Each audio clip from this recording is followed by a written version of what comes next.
All right, everyone. I am currently on vacation. I'm in a hotel room, just chilling and vibing. But I like talking about video games. It's like my passion, and it makes me feel good. So even when I'm on vacation, I want to talk about video games. But normally, streaming is my outlet for that. So here I am filming this so I can talk about video games as part of my vacation because this is what I love. So I have a couple of little things I want to get through.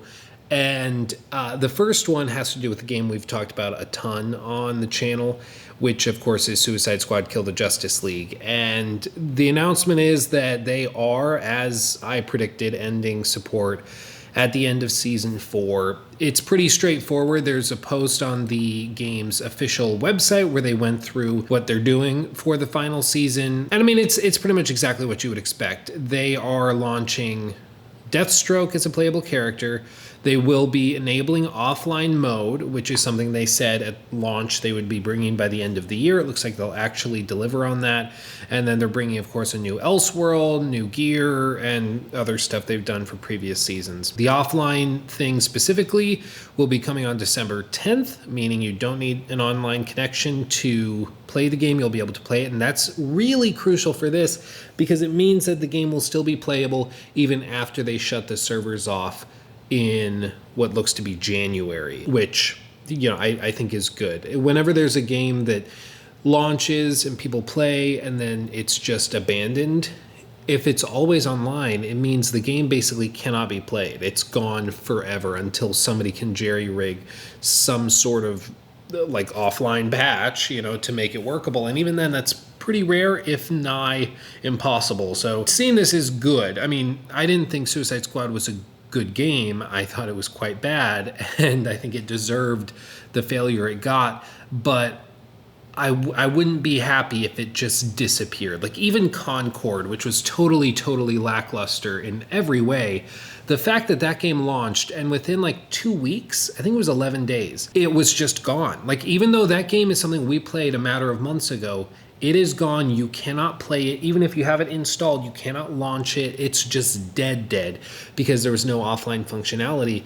And so even though it's like a brand new AAA game from this year, it's lost media now. Like you cannot play it. You cannot experience it even if you want to.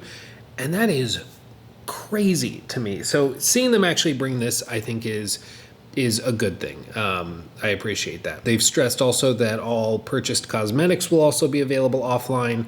They're going to be shutting off the stores and everything as you would expect. It's exactly what you would expect. I mean, they're launching the final playable character, and then they are walking away from the game and moving on. As for what's next for Rocksteady, all that's been reported is from Jason Schreier at this point, which back in June, he posted an article where he talked to some devs, and they said that some executives within the studio were meeting with executives at Warner Brothers, and they were pitching a new single-player game. And other than that, we know the rest of the team was working on a Hogwarts Legacy Deluxe, like I think they were calling it a director's cut, which probably comes out next year. I wouldn't be surprised if we see a trailer for that at the Game Awards. And I mean, I think that that's a valid place for them to work.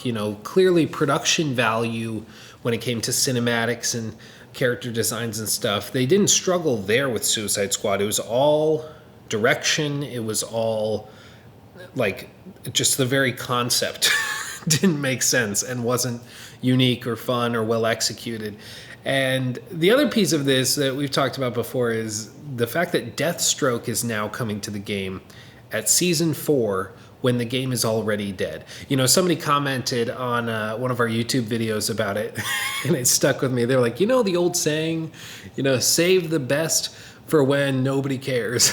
Like, that's basically how they treated this. Deathstroke is a character people wanted at launch, and when they found out he was coming later, they were like, okay, well, I'm still glad that we're going to get him, but okay. And then we found out that he was coming after Mrs. Freeze, like insecure teenage Joker, and what's her name? I can't even remember. She's so uninterested. Lawless.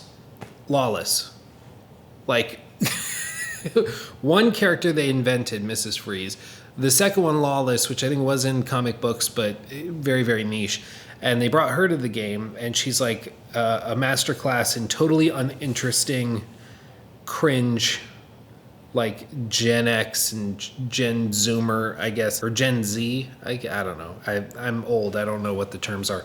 But either way, like they chose to have the two most uninteresting characters in their entire post-launch lineup launch before the most interesting one, which doesn't make any sense to me. And it shows once again the entitlement I think the developers had, where they felt that you were going to buy it for $70 and you were going to play this and like it, whether you felt that way or not. Like, you were going to like it. You're going to sit down and eat this slop. And that's why I don't think anybody's that perturbed that it's failed. I think everybody's like, yeah, you didn't give us what we wanted, and then you doubled down and continued giving us things we didn't want, and you didn't change it. You acted like you were entitled to our money, so yeah, you fail. And if they had started with Deathstroke, there's a chance that it could have gone better. At least maybe that could have started a little bit of a redemption trajectory if he is really cool and plays really well. But even then, like,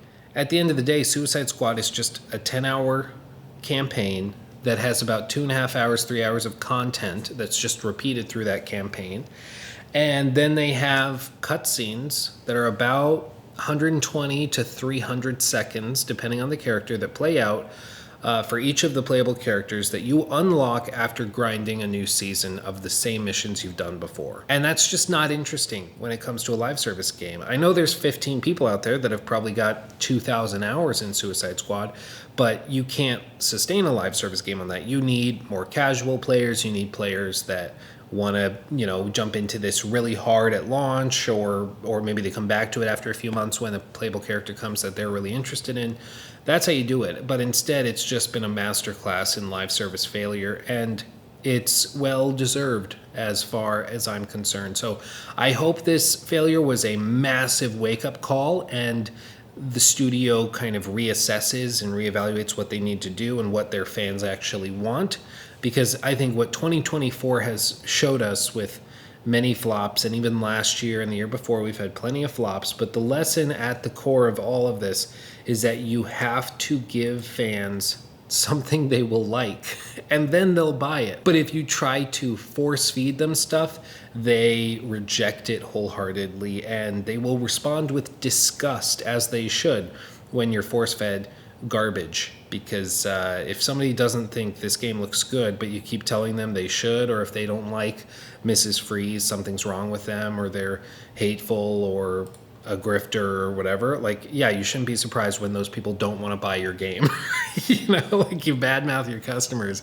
Yeah, they might not want to give you money. Shocker. Who thought this was a novel idea? But I guess that's just where we are. So, interesting development. It's pretty much to a T exactly where I predicted back, not that it was hard to predict, but where I predicted this would be back at launch, which was that they would get through their seasonal stuff that they had already built, because it seems like all of this was done pretty much when the game launched, and then they would probably shut the game down a few weeks after that, and that seems to be exactly what they are doing. They are posting the final Suicide Squad update, episode 8, in January of 2025. That fulfills the full year of promised updates from Rocksteady and Warner Brother Games, and then they are going to be shutting it all down after that. So, end of an era, but we'll try it. I'm gonna see what Deathstroke is actually like as a character. I'm gonna try him out. I did bring the Series S with me on this trip because all my save data is on the Xbox. So I'm gonna try it. I'm gonna give it a shot, and I will be posting that to the main channel. And so make sure you're watching that. But yeah, it's ending exactly the way we thought, and pretty soon we'll be able to officially put Suicide Squad to bed, to rest in pieces. And it's, a story that was very predictable in its outcome, but apparently only to us and not to the people that greenlit hundreds of millions of dollars of spending on it. So we'll leave it there. Thanks for listening to me ramble about games and indulging me while I'm on vacation. while my kids take naps in the other room. I appreciate you. And I'll see you soon. Hugs and kisses. Bye-bye. He took my thing.